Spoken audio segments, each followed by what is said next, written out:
आज के व्लॉग की शुरुआत होती है जयदेव की खराब तबीयत के साथ में। इतने दिन पहले मेरी तबीयत खराब चल रही थी और अब जयदेव की, और साथ साथ भाभू की भी तबीयत आज थोड़ी नरम ही है। जयदेव की तबीयत तो कल रात से ही थोड़ी नरम थी और भाभू की आज से। अब पता नहीं भाई, मौसम चेंज हो रहा है तो सबको ही बीमार करके तो जाएगा एक ना एक बार तो। सुबह सुबह जयदेव को थोड़ा अच्छा और फ्रेश फील हो तो जयदेव को मैंने नहलाकर तैयार कर दिया था और इसकी पसंद की ही शर्ट पहनाई इसको आज मैंने। जयदेव की ये फेवरेट शर्ट है जो कि अभी मैं यूएस पोलो से इसके लिए लेकर आई थी। जयदेव के लिए भी मैं बर्थडे पर 2 जोड़ी ड्रेस लेकर आई थी जो कि पूरी पड़ी थी मुझे 5,500 रुपए की, 2 ड्रेस। और उसमें मैं लाई थी ली कूपर की जीन्स और दूसरी वाली जीन्स की ब्रांड मुझे नहीं पता, और दोनों जो शर्ट लाई थी वो मैं एक तो हाफ बाजू लाई थी, एक फुल बाजू। दोनों मुझे यूएस पोलो के थे तो बहुत महँगे पड़े थे ये कपड़े। 1500-1600 रुपए समथिंग की तो जीन्स थी इसकी, जहाँ तक मुझे पता है। और इस हिसाब से इसके 5,500 रुपए के 2 जोड़ी कपड़े आए थे। फिर उसके बाद में मैंने पूरे घर में झाड़ू और पोछा लगाया और बालकनी की ये पट्टियाँ साफ करके बालकनी धोई। जयदेव के बर्थडे की शॉपिंग के व्लॉग में मुझसे कमेंट्स भी आए थे कि आप ज़रूर बताना कि आप क्या-क्या लेकर आए जयदेव के लिए। तो माफ़ कीजिएगा, मैं दिखा तो नहीं पाई थी लेकिन जो भी मुझे मोटा-मोटा याद है ना वो मैं आपको बता रही हूँ, और वो भी आज इसीलिए याद आ गया कि जयदेव को ये वाली शर्ट वापस से पहनाई है। आप लोग कमेंट करके बताना कि आपके बच्चे भी क्या इस एज में आकर अपनी चॉइस करने लग जाते हैं। जयदेव को बहुत पसंद है जीन्स वगैरह पहनना, और इस तरीके से ना मैं जयदेव के लिए इस बार कुछ अलग ही कपड़े लेकर आई थी। वैसे बहुत सारे लोग हमें गँवार बोलते हैं, हाँ, आपके बोलने से ही हम गँवार तो नहीं हो जाएँगे, हमें भी जीना आता है भई, हम इंसान हैं, हमारी लाइफ़स्टाइल जीनी हमें भी आती है। एक बहन जी ने कमेंट किया था कि आप आपकी लाइफ़ सिर्फ़ किचन तक ही सीमित हो गई है या ये वो, तो भैया मैं बता देती हूँ, हर महिला की लाइफ़ किचन से ही शुरू होती है भई। सुबह की शुरुआत सबकी किचन से ही होती है, देखा जाए तो अगर। और भई जिनके घर में काम वाली आती है वो भी थोड़ा बहुत तो काम खुद भी करते हैं, और ऐसा नहीं होता कि भई वो गँवार हो गया। मुझे नहीं लगता कि मेरी लाइफ़स्टाइल बिल्कुल गँवार है। कपड़े पहनने से, इनसे, उनसे मैं नहीं मानती कि इनसे कोई किसी को गँवार कह सकता है या गँवार बोल सकते हैं। भई कहाँ से गँवार हो गए हम लोग, ये बताओ आप? कुछ लोग कहते हैं देसी हो तो फिर देसी वाले कपड़े पहनो। अरे भई, देसी कपड़े पहनने से देसी हो जाता है क्या इंसान? ऐसे तो विदेशी लोग भी देसी कपड़े पहन के घूमते तो क्या देसी हो जाएँगे? विदेशी तो विदेशी ही रहेंगे ना। वो वाली बात है यहाँ पर। तो वो वही बात है कि भई बोलने वाली बात है, आपको जो बोलना है बोलो, हमें इससे कोई फ़र्क नहीं पड़ता है। आपके बोलने से हमारी लाइफ़स्टाइल पे कोई फ़र्क नहीं पड़ेगा, कोई असर नहीं पड़ेगा, हमारी लाइफ़स्टाइल वैसी ही रहेगी जैसी हम जीते आए हैं। क्योंकि देखो, मैं अगर अपने ससुराल में कोई भी काम करती हूँ, मेरे इन-लॉज़ के अकॉर्डिंग करती हूँ।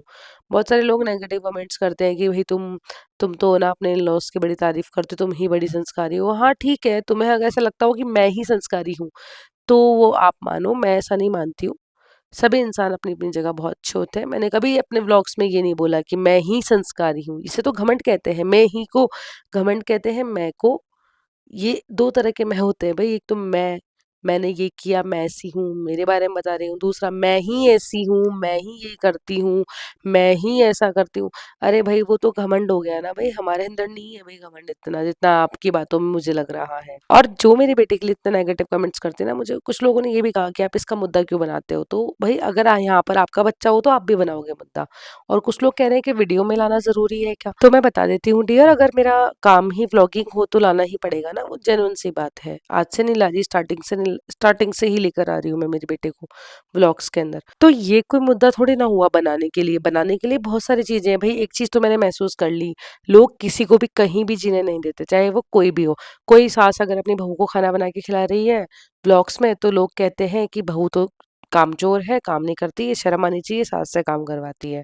और यहाँ पर हम लोग घर का काम करते हैं, रिस्पॉन्सिबिलिटीज़ निभा रहे हैं, कुछ अच्छा मैसेज देना चाह रहे हैं, तो लोग कहते हैं कि कुछ लोग, ओनली कुछ लोग, ये कि ये तो काम वाली बाई बन चुकी है। अरे भई, आप कहना क्या चाहते हो? मतलब इससे तो यही साबित होता है ना कि इंसान किसी को कहीं भी जीने नहीं देता है, कहीं भी नहीं जीने देगा, चाहे वो कितना ही कर ले।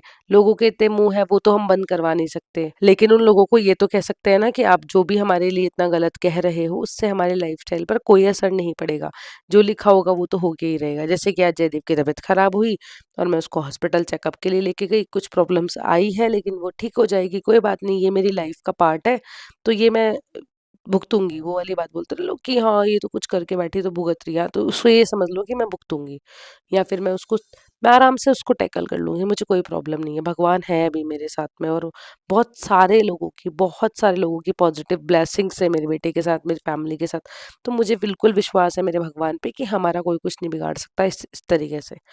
और यहाँ पर भाभू भी आज थोड़ी सुस्त हो रखी थी। आप देख सकते हो खुद से भाभू, मैं अपना ऑफ़िस का थोड़ा बहुत काम कर रही थी तो भाभू आ गई और वो बोलने लगी कि मुझे भी दिखाओ कि तुम क्या-क्या कर रही हो।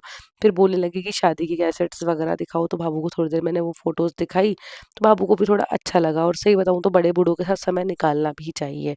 अपने बड़े-बूढ़े हमेशा मोबाइल वगैरह से तो ये वाली पीढ़ी ही दूर रही है। मतलब बहुत कम मैंने देखा है दादा-दादी को मोबाइल चलाते हुए, वो भी एंड्रॉइड मोबाइल। अब अगर ला के दे दिए हो तो बात अलग है, लेकिन मेरे दादा-दादी पर्सनली नहीं चलाते हैं और मेरे दादा-ससुर के पास तो छोटा मोबाइल भी नहीं था। तो इस तरीके से ना ये मैनेज होता है मतलब बड़े बूढ़ों के साथ में। वही वो पूरे दिन भर बैठे-बैठे कैसे मन लगेगा उनका। अब अपन तो मोबाइलों में बिज़ी हो जाते हैं तो उनको भी समय देना चाहिए। फिर मैंने भाभू को थोड़ी वीकनेस थी तो मैंने उनके लिए भी नारियल पानी लेकर आई थी। जब जयदेव को मैं चेकअप कराने के लिए हॉस्पिटल लेके गई थी ना तब, तो मैं 5 नारियल पानी लेकर आई थी तो मैंने अभी 1 नारियल पानी भाभू को पीने के लिए दिया। भाभू को अचानक से बहुत तेज़ खाँसी होने लगी। पहले मुझे लगा नॉर्मल है लेकिन फिर बहुत ज़्यादा होने लगी। फिर मैंने भाभू को नारियल पानी 1 गिलास में खाली करके दिया, फिर उन्होंने आराम से पिया। फिर जयदेव की स्पेशल डिमांड थी, मम्मी मेरे लिए ना इडली सांभर बनाओ आज आप। तो मैंने सोचा क्यों ना जयदेव के लिए बना ही देती हूँ, ढंग से खाना खा ले तो अच्छी बात है ना। तो ऐसे करके मैंने जयदेव के लिए सूजी का घोल बनाकर तैयार कर लिया था। प्याज, हरी मिर्ची, अदरक, टमाटर, नीम के पत्ते, मीठे मीठे नीम के पत्ते हैं ये, और साथ में इमली का जो पल्प है वो सब मैंने रेडी कर लिया था, दाल उबालने के लिए रख दी थी। लौकी नहीं थी घर पे तो दाल के अंदर प्लेन ही मैंने मतलब उबाली है हल्दी और नमक डालकर, और यहाँ पर मैंने अरहर की दाल ली है। इस तरीके से मैंने तैयारी करके रख ली है। अब मैंने इसमें तेल डाला है मूँगफली का, जिसमें मुझे सांभर छौंकना है ना उसमें। उधर इडली के साँचे में पानी डाल के उसको भाप बनने के लिए छोड़ दिया। यहाँ पर इडली के साँचों को इस तरीके से घी लगा लूँगी चारों तरफ, तो इससे क्या है कि इडली जब बनकर तैयार हो जाएगी ना तब इस पे चिपकेगी नहीं, आराम से उतर जाएगी चटक देने से, हाथ से भी उतर जाएगी। थोड़ा घी ज़्यादा डल गया था तो डिब्बे में इसे वापस डाल दिया। मैं बहुत ही सिंपल तरीके से बनाती हूँ सांभर, लेकिन सच्ची में बहुत टेस्टी बनता है। जब सूजी का घोल मैंने आधे पौन घंटे पहले ही भिगो के बना दिया था छाछ के अंदर, थोड़े से पानी के अंदर। और फिर उसके बाद जब इसका घोल इस बैटर को मतलब मैं साँचों में भरूँगी ना, उससे पहले मैंने इसमें थोड़ी-सी इनो भी ऐड कर दी। नमक मैंने उसी समय ऐड कर दिया था। तो इस तरीके से मैंने साँचों में घोल भर दिया है। ज़्यादा पतला भी नहीं और ज़्यादा गाढ़ा भी नहीं, बिल्कुल मीडियम लेवल पे मैंने ये घोल बनाकर तैयार किया है। और इस तरीके से ये तीनों प्लेट्स मैंने इसमें लगा दी है देखो आराम से। अभी मीडियम फ्लेम पर पकता रहेगा जब तक हम लोग सांभर बना लेते हैं। तो तेल गरम कर दिया, राई नहीं थी तो जीरा डाला मैंने, तो फिर प्याज़ डाला। वैसे जीरा नहीं डलता है लेकिन राई डलती है, राई खत्म हो गई थी तो मैंने प्याज़ डाला। और प्याज़ों को फ्राई करने के बाद में इसमें मैं डालूँगी हरी मिर्ची और अदरक का जो बिल्कुल बारीक-बारीक मैंने चॉप किया था ना वो इसमें ऐड कर दूँगी।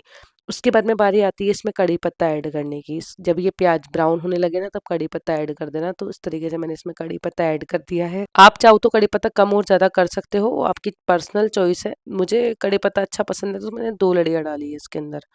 उसके बाद में ये देखो इस तरीके से कड़ी पत्ता थोड़ा-सा फ्राई होने लगेगा तब मैं इसमें टमाटर डाल दूँगी। टमाटर के मैं अधिकतर साथ-साथ ही बेसिक मसाले टमाटर की कटोरी में ही डाल लेती हूँ कटे हुए टमाटरों में, लेकिन आज नहीं डाला तो इस तरीके से डाल रही हूँ। हल्दी, मिर्ची, हींग और साबुत पिसा हुआ धनिया भी रख सकते हो इसमें, लेकिन मैंने नहीं डाला। नमक, और साथ में इसमें मैंने ऐड किया था सांभर मसाला।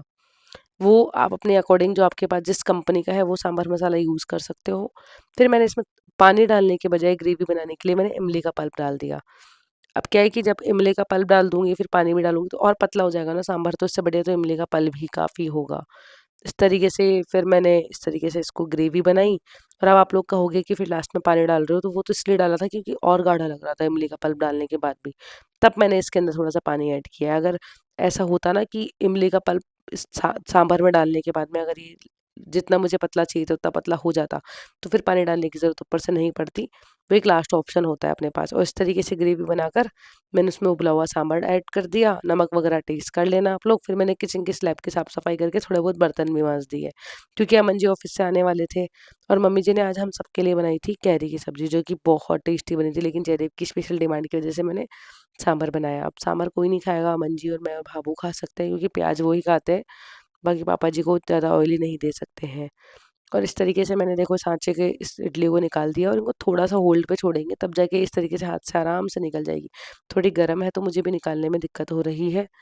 तो इस तरीके से ये देखो हाथ से आराम से बढ़िया सॉफ्ट इडलियाँ बनकर तैयार हुई है और झटपट बन जाती है। भई आधा पौन घंटा लगता है इसको बनाने में मात्र।